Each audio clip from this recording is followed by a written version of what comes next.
Ladies and gentlemen, thank you for coming tonight to listen to my stand and my oral defense on 21st century hard power and soft power dilemmas in counterterrorism. Before I start, I'd like to thank Bellevue University and Dr. Matthew Crosston for this opportunity to speak about my topic. Anyway, let's get started by talking about radical Islamic groups from all over the world, starting with one from non-Arab country or area, the Al-Qaeda. Al-Qaeda has been around since the 1990s, and they are composed of local Africans or network of Arab volunteers who had gone to Afghanistan in the 1980s to fight under the banner of Islam against Soviet communism. But Al-Qaeda and its leader, Osama bin Laden, grew hostile toward the U.S. that was based on the soil of Saudi Arabia in the 1991 Persian Gulf War. And Al-Qaeda has been attacking the U.S. since. Before 9/11, Al-Qaeda sent an operative named Ramzi Youssef on 26 February 1993 in New York with the first attempt to destroy the World Trade Center. The attack has caused some minor damages. 1,042 people injured and 6 people killed from the terrorism.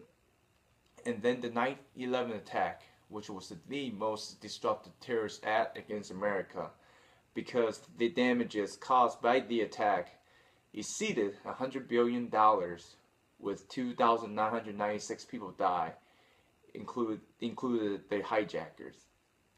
Ever since the death of Osama bin Laden, Al-Qaeda has been less active, but occasionally we will hear about them on the radio and on TV. And the most recent attacks from Al-Qaeda were in France, where 12 people were killed, while the other one is in Sweden. Both of them happened earlier in January and February 2015. Both terrorist incidents were due to the caricature of the Prophet Muhammad. Now I want to move on to radical Islamic groups from the Arab country or area. And I just want to focus on this one particular group. I know there's many other groups in the Arab country and area, but the one that we are facing with many different deadly threats are the Islamic State of Iraq and Syria, aka ISIS, or aka Islamic State. At first, Islamic State was only known as Islamic State of Iraq, or ISI, and it was founded on 15 October 2006 when they extended its operation from Iraq to Syria.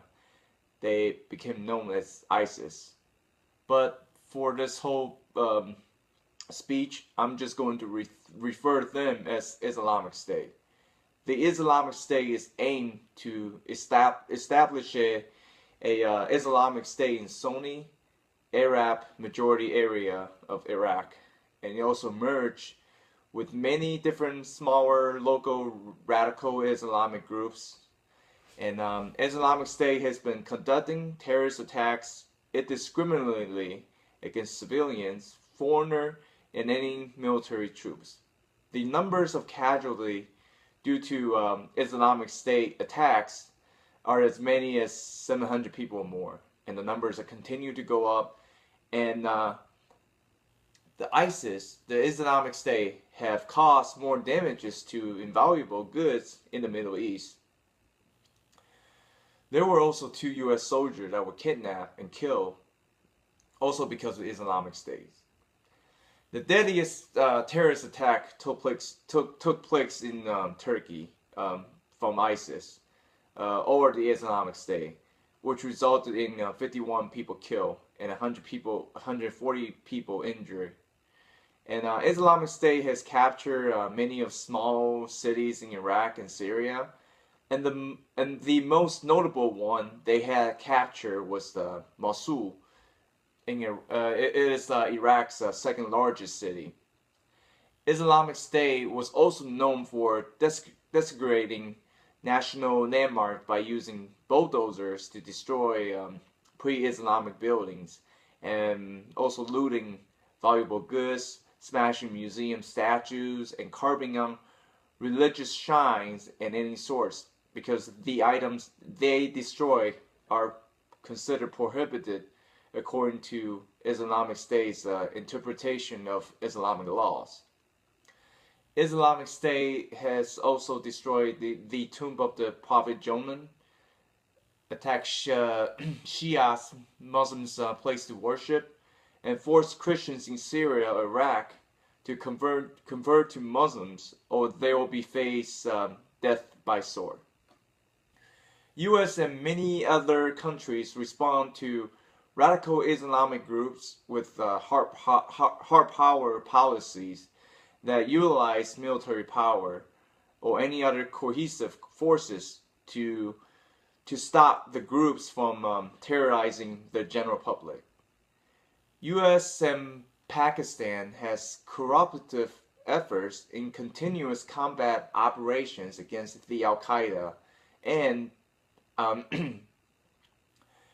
and ISIS, with Pakistan as the logistic supply liaison, while states such as Jordan, Iraq, and China all follow suit of U.S. ways of responding with hard power tactics against the terrorists. China even went to extreme by conducting public execution for anyone suspecting of being a terrorist. But the biggest concern or question I have in my research is, does any state actors try to engage the terrorists with soft power approach before engaging them in hard power approach? Soft power was first defined by Ney as, quote, getting others to want the outcomes that you want, co-opting people rather than coercing them, end quote. Norwegian diplomat Starr say with this following quote: "We struggle with how to deal with terrorists, the rules of engagement, how to talk, when to talk, and how to deal with them. These domestic, interstate conflicts can be solved militarily. They may have be dealt with military means, but they cannot be solved by military means. They need political solutions. And we, therefore, have a problem, because they escaped traditional diplomacy. In the last decade, we've been in the mode where dealing with groups was conceptually and politically dangerous. After 9/11, either you were with us or against us. It was black or white. And groups are very often immediately labeled terrorists. And who will talk to terrorists? The West, as I will see it, comes out of the decade weakened, because we didn't understand the group, so we spend more time on focusing on why we should not talk to others than finding out how we talk to others, end quote. And there are many times we definitely need hard power or military presence, but Starr made a good point that hard power alone cannot resolve unconventional conflicts in the 21st century.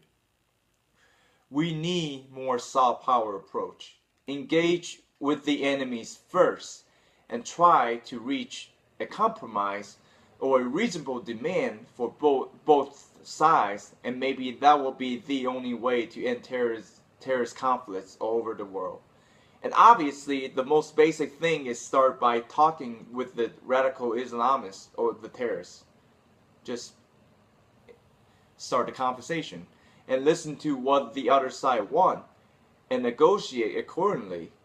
If the other side is truly crazy, radical, and unreasonable in every way, utilize some hard power first, but put forth more continuous efforts in soft power approach in order to find a solution to end the conflict.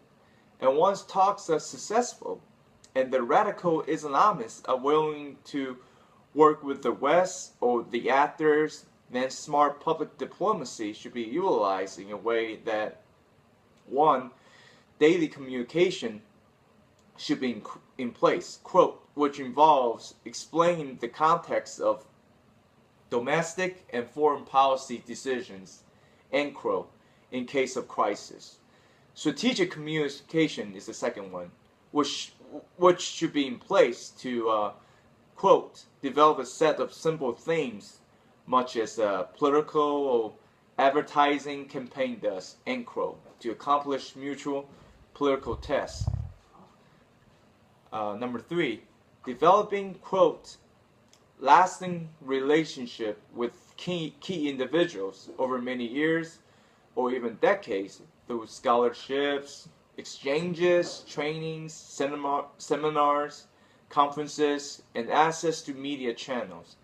The face-to-face communications with the enhanced credibility that that creates an, quote. And smart public diplomacy needs, quote, an understanding of credibility, self-criticism, and the role of civil society in generating soft power, end quote. The West and their actors can take advantage of this opportunity by gathering data to redirect the foreign policy as needed. Steer the groups to do things that the actors of the West want them to do. Promoting the cultures or religions of the groups in order to showcase friendships and camaraderies between the groups and the actor/West. Lastly, use mass media such as TV, radio, broadcasts, and internet wisely so we don't have a misunderstanding due to propaganda messages, for it will not touch the hearts and the minds of the audience. By using soft power approach in changing counterterrorism policies, the U.S. need to add a new subchapter in 22 U.S. Code Chapter 24A, Middle East peace and stability, so that many of the things I talk about will be incorporated. And I know that it might seem like a long shot, but according to my research, Turkey, the state Turkey, successfully in using soft power approach when the Turkish actors dealt with Al-Qaeda. Turkey at first was using a hard power approach just like everybody else in the world, until the new president Ankara decided to use soft power and stayed out of combat operations against Al-Qaeda and focus on socio-economic development in Afghanistan instead. Financial aids and scholarship opportunities were given to Afghans and Afghanistan governments to open up 70 new schools, 10 hospitals, and new postgraduate studies opportunities for local Afghans. The top leaders of Afghanistan, Pakistan, and Turkey, they all meet very often due to great trilateral relationships, to the point that regular visits between them and their country were take places all the time, so they can find better ways for economic cooperation, security, and try to resolve education issues between the three countries, which ultimately co-opt Al-Qaeda to do things that Turkish actors want them to do instead of coercing them. And again, I want to thank you all for listening to my oral defense tonight. And if you're interested in my research, you can pick up a copy of my paper over there by the table on your way out. Again, thank you all for listening, and have a good night.